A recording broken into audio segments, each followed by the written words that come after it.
So use extra, extra virgin olive oil. It's 100% pure, like me. They buried it. Married with Children was deemed too much, even for a show known for pushing limits. For decades, it stayed hidden, never broadcast, never released. Now it's back. What made this episode so extreme that it couldn't air in the 1990s? Why did it cross a line that even the network wouldn't tolerate? This is the lost episode they tried to erase, one that tested the limits of TV then and still raises eyebrows today. Here's what they didn't want you to see: the sitcom that broke all rules. In the late 1980s, American television was dominated by sanitized family comedies.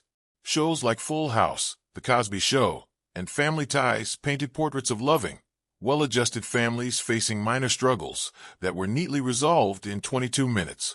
It was a formula audiences were used to, but it was also one that many were beginning to tire of. Enter Married with Children, a gleefully subversive sitcom that did more than break the mold.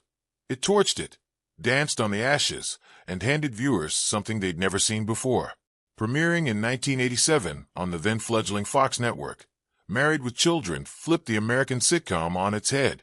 Al Bundy wasn't a sensitive dad trying to understand his kids. He was a bitter shoe salesman who hated his job, loathed his marriage, and constantly dreamed of the life he never had. Peg wasn't the doting housewife. She was a chain-watching TV addict who rarely cooked, never cleaned, and lived for shopping sprees. Their kids, Kelly and Bud, weren't adorable troublemakers. They were selfish, conniving, and proudly lazy. And that was exactly the point. Right from the very first episode, Married with Children broadcast the clear message: this is not a show about idealized families, but about dysfunction and disappointment, and the kind of brutal honesty in which no one had dared to venture before in primetime comedy. No soft piano music moments, no moral signs at the end. Just fat jokes, dirty jokes, poverty jokes, an unapologetic tone that dared audiences to laugh at things polite society pretended not to see. There were a million laughs. The show became a cultural phenomenon almost overnight. It became the voice of a cynical, working-class humor that for many Americans felt almost palpable. Al Bundy's tirades against miserable customers and his one-minute glory from high school football hit home. Peg refusing to live up to an obedient housewife felt like rebellion in disguise. Bud's naughty one-liners and Kelly's blissful ignorance are exaggerated, but strangely believable. And that, their greatest strength, mocked everyone: men, women, children, neighbors, and especially themselves, made the whole program really interesting. But that same sharp edge, which made Married with Children one of the most prized TV shows, is also the sharp edge that made it one of the most controversial shows on television. Critics derided it as crude and irresponsible. Religious groups protested its subject matter. Politicians spoke of it as a case in point of cultural decline. Network censors? They were always on the alert. Scripts were often flagged. Jokes were rewritten. SEQ cut. Still, every single week, Married with Children pushed the line. But a censor, a silent gauge, was secretly embedded within the show. A prohibited guilt line guarded by chaos behind the scenes. They could make innuendos about hooking up and even dirty suggestions, however. If a storyline went too real, too raw, or too uncomfortable, it would surely risk being squashed altogether. The outrage that erupted when the script leaked wasn't just about jokes. It was about what the episode exposed. The episode they refused to air. The episode was called I'll See You in Court. It was fully produced during the third season of Married with Children and scheduled to air in 1989. Cast and crew had no idea it would be different from any other outrageous entry in the series. It followed the standard formula: a little hooking up, a little scandal, a few wildly inappropriate punchlines, and plenty of Bundy bitterness. But this time, something tipped the balance, and when the episode made its way to Fox executives, alarm bells rang immediately. The plot sounded like a typical Bundy misadventure on paper. Al and Peg decide to spice up their stale love life by checking into a seedy motel for a romantic escape. What they don't know is that the motel secretly records guests through hidden cameras. Later, they discover the videotape of their night together has been viewed, and possibly distributed, without their consent. In true Bundy fashion, they decide to sue the motel. But instead of justice, they find more humiliation when they learn they aren't the only victims. Their neighbors, the Rhodes, went to the same motel and were recorded too. This is another courtroom drama with testaments so graphic that they step into crude misunderstanding and jokes so awkward that even devoted fans of Married with Children must wince. The show runs through the theme of intimate privacy and exploitation, but does not keep a straight face about it. It is all just slapstick from there. Yet, this one came terribly close to crossing the line for the time. The subject matter of being secretly videotaped during lovemaking was not just titillating. It was loaded with legal and moral issues. A long time ago, before social media and viral leaks, when every hotel had signs proclaiming surveillance, the plot hit a nerve. Consent, voyeurism, and public exposure were topics that were seldom brought up in the TV sitcom world. This was different. Even in a sitcom where Peg regularly joked about cutting AI off, the husband was always belittling his customers. Fox was just a couple of years old as a network, still trying to claw its way into the more traditional broadcasters' fraternity. An edgy, countercultural image was the basis of its brand, but it was also heavily dependent on advertising dollars. And this episode was a landmine. Internal memos indicate that a number of ad buyers were uncomfortable with the subject matter. Advertising next to jokes about the illegal private videos just seemed too risky. Not that the network could afford to take any risks at the time. This seemed pretty much like an episode that has been graveyard. There was no announcement. There was no statement. It just vanished. It never aired in the U.S., and not for more than a decade was it ever included in syndication, a home video release, or a streaming lineup. For a long time, only rumors circulated. Fans who had heard of the missing episode couldn't find it anywhere. Some thought it was never completed. Others believed it to be completely destroyed. But the reality was that the episode was complete. It just vanishes. And while the jokes could feel tame by today's standards, the outrageous, in 1989, it wasn't just edgy. It was dangerous. Not because it endorsed indecency, but because it played with something too close to real-world anxiety. Being filmed with consent. Exposure of your intimate life. Losing control of your own privacy. What terrified the network wasn't just what aired. It was what could have happened if they showed it. By 1989, Married with Children had become a battleground. Not just for television critics, but for moral crusaders, watchdog groups, and outraged viewers who saw it as a symptom of America's cultural decay. The show's crude humor, sexual innuendo, and unapologetic cynicism were already pushing limits. But one viewer's angry letter would ignite a full-scale public campaign that ultimately helped doom the episode. I'll see you in court. That viewer was Terry Ricalta, a Michigan housewife and mother of 4 who stumbled upon an episode while her children were watching television. The episode in question wasn't even I'll see you in court. It was a different installment featuring the Bundys' usual cocktail of sexual jokes and irreverent banter. But what Ricalta saw horrified her. She believed the show was undermining traditional family values, glamorizing immorality, and corrupting young minds. She didn't just change the channel. She declared war. Ricalta initiated a grassroots boycott campaign by writing letters to the sponsors of Fox, urging them to withdraw advertising from Married with Children. Surprisingly, it did help. Some of the largest corporations, such as Kellogg's and Coca-Cola, dropped the show's advertisement due to her campaign. The uproar soon hit the headlines across the country. Television news channels reported on her crusade, and conservative commentators even praised her efforts. What stemmed from personal outrage morphed into a cultural movement, targeting not only Married with Children, but also the very definition of what television could now be allowed to be. Fox suddenly found itself on the back foot. The network had been positioned as bold, fresh, and rebellious because it was still in competition with ABC, NBC, and CBS. Fox had also to prove to advertisers that it was more than just noise. It was marketable noise. A major scandal, portraying this announcement as more filth peddlers, becomes just bad business for the network. Executives were in complete panic mode. In comes I'll see you in court, with the plot centering around a couple secretly recorded being intimate. And this is exactly the kind of grenade they don't want to be handling. Irony is a pretty good word. Married with Children had already been into its 3rd season and had approximately a whole bunch of earlier episodes that could qualify as really raunchy. Al made some good jokes about necrophilia. Peg openly talked about sexual fantasies of hers. Kelly had been cast as the ultimate dumb blonde, and had even built entire episodes around sexual objectification of her at times. But somehow, this specific moment in the year 1989, the aftermath of public backlash, moral panic, and a pretty sensitive issue, happened to hit differently. I'll See You in Court was scheduled to be broadcast in this same time frame. The episode had already been shot and was dropped into the slate before Ricolta's boycott surfaced. Instantly, every shred of Cool Risk was being re-examined. The question wasn't now whether or not it would be funny. Rather, it was, will we get sued over this? Or will that get another sponsor to pull out? The legal murkiness surrounding the plot, non-consensual filming, sexual material, courtroom implications, was just enough to get Fox uptight. Silently, they pulled the episode from the schedule. With advertisers threatening to walk and public backlash rising, Fox made a quiet but strategic decision: bury the episode. Inside the studio walls, I'll See You in Court was just another episode on the production schedule. The cast rehearsed it. The director blocked it. The crew lit the motel scenes, shot the courtroom gags, and wrapped filming as usual.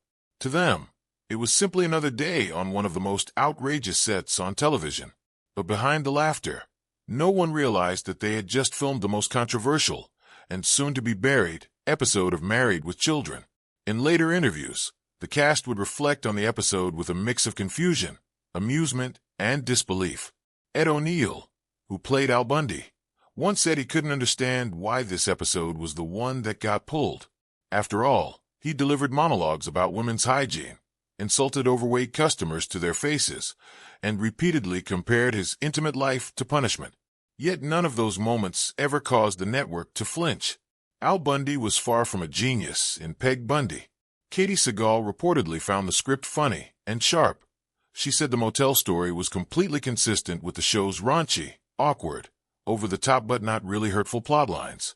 From her point of view, the idea of Al and Peg inadvertently finding themselves star performers in an unauthorized private video was perfectly absurd.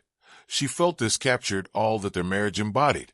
It certainly was not glamorous, nor steamy. Rather, it was awkward, ridiculous, and humiliating. The meat and potatoes of the show. The episode's writers felt shocked that it received censors' cuts. Later in the DVD commentary, Michael G. Moy, co-creator of the series, recorded how the episode passed through the normal pre-production approvals without warnings or initial red flags. It had just been the pressure campaign from Terry Ricolta and the increasing insecurity from advertisers that made Fox really reconsider. Now every script under scrutiny involving the executive department kept becoming a legal wrangle. I'll See You in Court became a target, not for the quality, but basically because it was a legal liability wrapped inside dirty jokes. Some of the crew even joked that the episode has become a sort of Bundy-Bermuda Triangle, filmed, finished, but disappeared without reason all orchestration. It wasn't just shelved, it was erased. And then several years later, fans and even some inside would start to talk about the fact that it had been destroyed. Others supposed it had only aired overseas. The truth was stranger. The episode was stored fully intact, but it was purposefully left out of any rerun package and home release. It was almost as if Fox hoped people would forget it had been. And yet, among those who worked on it, remained a quiet belief that the episode would be seen. One anonymous production assistant later told a TV retrospective, "We knew it would resurface sometime. It was too good not to. Too bold." They were right. Though it has drifted with the times, the myth of the lost episode has been woven. Fans have floated shadows of rumors on message boards. Some claim to have seen a captured copy between the hours of a late-night Alien telecast, while others insisted it had once shown only in Canada. But these assertions never proved to be credible. Yet it has cast a terrifying shadow, and even the cast and the writers could not forget it. During reunion events and cast interviews, it is always mentioned. Argument has turned into sheer curiosity now as the norm has been changed on television and once not allowed subjects are now mainstream. Thus, should it have aired at all? Is replaced by why did it not? Compared to the kinds of graphic images on cable dramas or the kind of sexual humor typical today in sitcoms, I'll See You in Court seemed pretty innocent. The Al and Peg story was not romantic or dangerous or glamorous. It was sad and desperate and ridiculous. And that made it as real. And in a way, that made it uncomfortable for executives who worried about it in 1989. But one writer wouldn't let it go. And years later, their quiet campaign helped unearth the episode once more. For over a decade, I'll See You in Court was a whisper in the fandom, an urban legend passed between die-hard Married with Children fans, a piece of sitcom folklore with no clear proof of existence. It was never included in any official DVD box sets. It was left out of TV Land's rerun marathons. It wasn't listed in episode guides. To newer fans, it was a ghost episode. If you weren't watching closely in the late 80s, you'd never know it existed at all. But in 2002, that all changed. Without fanfare or special announcement, FX, which had acquired the syndication rights to the full Married with Children catalog, made a quiet move. During a weekday afternoon airing, they included a single episode that longtime fans instantly recognized as something different. It was I'll See You in Court.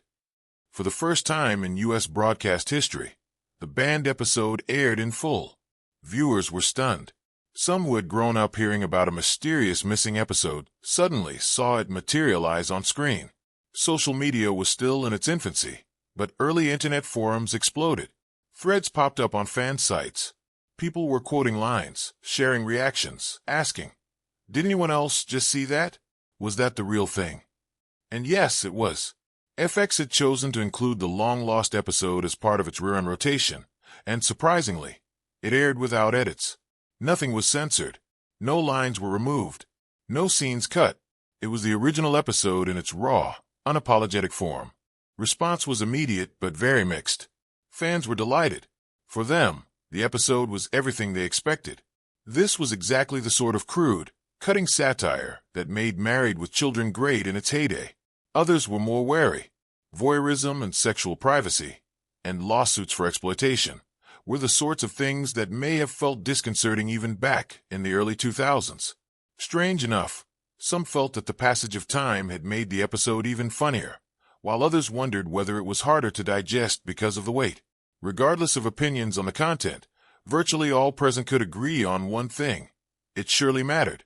It stood for a time in the past when television dared to tread into zones that were troublesome for executives, not for being gratuitous or obscene, but because they made the audiences uneasy. It spotlighted the shameful truth of how quickly dignity could be stripped away and how easily a person could become the butt of a joke against their will, all while retaining its comedic spirit. FX was virtually indifferent to the episode, never promoting it or even bothering to explain it in a press release. However, its airing did signal the gradual shift in censorship attitudes by network executives. This was liberating for cable because compared with broadcast, it had less red tape. The daring yet successful margins were already being brushed up against by the likes of The Sopranos, South Park, and Nip/Tuck. At last, I'll See You in Court was not out of line. Instead, it began to catch up with the limits of acceptance. But the episode would not see continued life afterward. It was aired a few times before being yanked again because of programming changes and contract negotiations rather than due to public outcry. The new airing was, however, enough to rekindle the fire for a sustained effort to bring it back once and for all.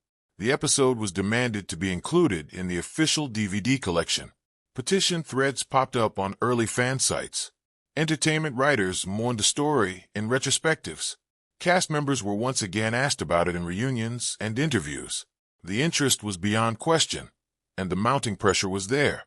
The episode was no longer a curiosity, but had become a symbol, closer than ever toward what networks were once afraid to show, how the culture had evolved, and indeed, how growing voices were calling for controversy to be faced, not papered over, in television history. Sony Pictures Television, the distributor for the episode, began to formulate the business aspects of making the episode available in future collections. But this issue had ceased to be ethical and was straight-out legal. Would disclaimers be necessary? Was any talent to be notified? Were there disadvantages of foreign market advertising? The discussions dragged on for decades. But what no one expected was that the real re-release was yet to come, and it would change everything. So why now? Why, after more than 3 decades of silence, is I'll See You in Court finally getting its moment in the spotlight? Why is Sony Pictures Television, once silent on the matter, now embracing an episode they had quietly buried?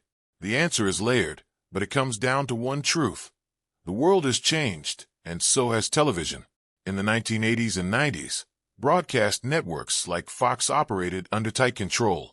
FCC guidelines were strict, advertisers held enormous power, and public backlash could derail an entire series. At that time, Married with Children was already viewed as dangerous, pushing the boundaries of decency, mocking traditional family structures, and making sexual innuendo a staple of every episode. So when I'll See You in Court crossed into territory that involved privacy violations and sexual consent, topics still taboo in pop culture, the network had no roadmap. Censorship was the default solution. You will not know by the time it is the month of May 2025. Everything around became almost entirely unrecognizable in the first place. So then the rules were taken over by the likes of Netflix, Prime Video, If Mercury, and Max. They probably show Euphoria, The Boys, and Black Mirror, but it is more likely that they show elements such as sexuality, violence, psychological trauma, and sexual violence more realistically and unapologetically because it sells. Those audiences are more sophisticated than before, and they have changed their perception from moral clarity to moral complexity in terms of storytelling. So what was once too much for TV is now more than earned, on prestige streaming dramas and on satirical comedies alike. I'll See You in Court has ceased to be merely shocking. Today it holds great significance. It portrays a world where surveillance is the order of the day, where issues such as revenge porn and digital exploitation predominate the headlines, where any semblance of privacy very quickly evaporates. Themes that made the episode feel untouchable in 1989 are now the very themes that resonate loudly today. Sony saw this change coming. Backstage, it started preparing for a plan to allow a more nuanced reintroduction, one intended not solely for hardcore fans, but to really alter its meaning. Where they once were embarrassed for its racy content, it is now considered an artifact of culture, an acknowledgement of how far we've come in history, where censorship so often silences not so much obscenity as it does discomforting truths. Thus came the decision for remastering it. The upcoming digital release will feature Too Hot for Prime Time, which will comprise banned, deleted, or long-buried episodes from several legendary shows. However, the highlight of the collection will be I Will See You in Court. It has been cleaned, upscaled to HD quality, and attached with unique commentary from living members of the cast and producers.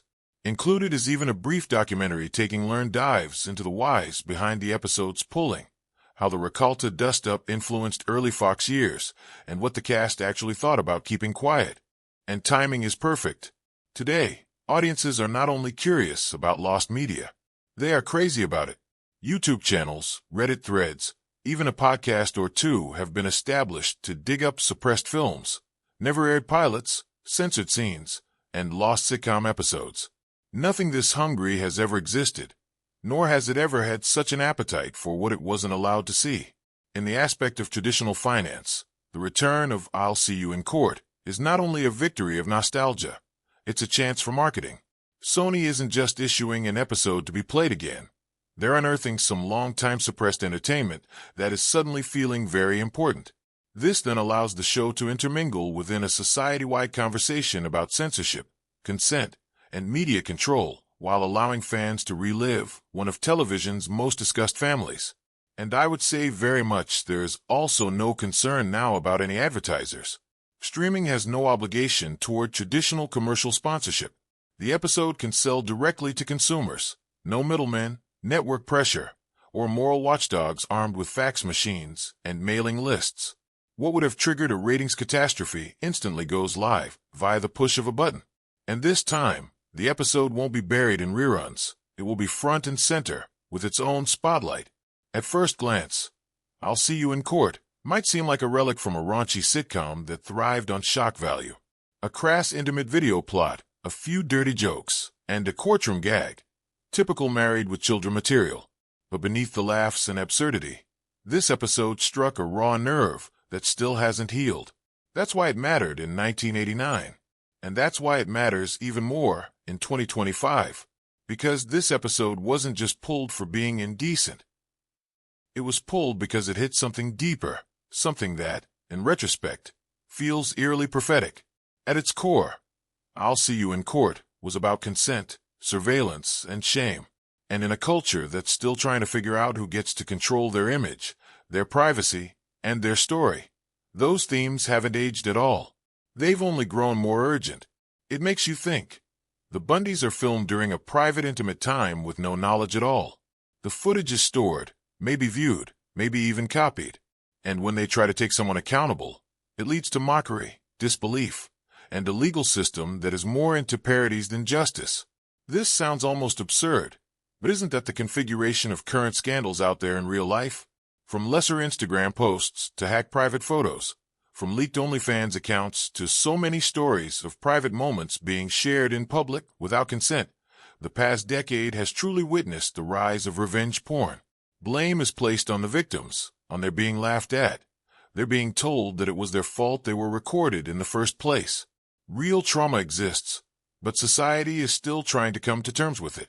I'll See You in Court might have tried to cover the subject in humor, but the unease lurked around everywhere. It is ludicrous to watch Peg and Al, characters very well famous for their lack of intimacy, become suddenly the victims of voyeurism, and this emphasizes to the audience just how vulnerable anyone can be when their privacy is invaded. The humor doesn't temper the reality, it sharpens its edge. Laughter does not erase the violation, it exposes it. And that's exactly why the concerned officials got petrified with that episode. It wasn't even dirty, it was dangerous, revealing truth.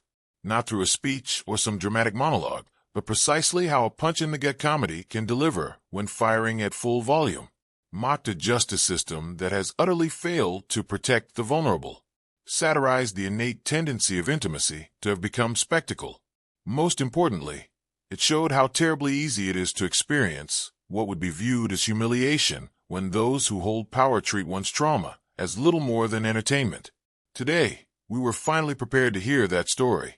With smartphones, surveillance capitalism, and now a range of viral content, almost anything can be filmed, and there is hardly any chance of slipping off camera anymore. Now married with children might not have even conceived of TikToks or leaked DMs, but it does something bold. What happens when even the lowest, most disrespected people in society, the Bundys, are taken advantage of and nobody cares? That is not funny. That is haunting. I'll See You in Court has another strong association with school censorship. These networks have learned that the best way to do it is not just erasing the conversation, but as terrified as they may be of backlash. In the 1980s, it had been so easy to bury uncomfortable stories, but it had to be difficult for any creative person to try and fight back. Even when it was finally aired years later, it was never primarily the content that had changed, it was us. By then, the audience had shifted. The whole universe had adjusted to the message in that episode.